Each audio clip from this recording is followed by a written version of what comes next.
আসসালামু আলাইকুম বন্ধুরা। দেখেন, সৌদি আরব প্রবাসী 24 তলার উপর থেকে বাহিরে শুধু একটা রশির মাধ্যমে গ্লাস ক্লিন করতেছে। এই গ্লাসগুলা ক্লিন করা খুবই টাফ ব্যাপার, কারণ সেফটি কম। দেখেন আপনি কতটা রিস্ক নিয়ে এখানে গ্লাস ক্লিন করতেছে, কোনো সেফটি নেই। যে দেখেন, আমাকে একটু দেখছে, দেখার পরে হাত দিয়ে ইশারা দিল, এটা আমাদের বাংলাদেশি ভাই। কতটা পরিশ্রম আচ্ছা, করতেছে তো দেশের মানুষদের জন্য, ফ্যামিলিদের জন্য, তারা যেন সবকিছু নিয়ে ভালো থাকে, হ্যাপি থাকে।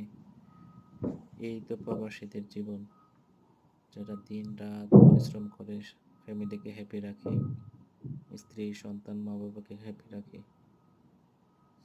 তো দেখেন, শুধু একটা রশির মাধ্যমে উপর থেকে লটকে নিচের পর্যন্ত যাচ্ছে গ্লাস ক্লিন করতে করতে। দেখেন কতটা উপরে আছে। ওদের জন্য দোয়া করবেন যাতে সুস্থ থাকে, সেফটির সাথে কাজ করতে পারে।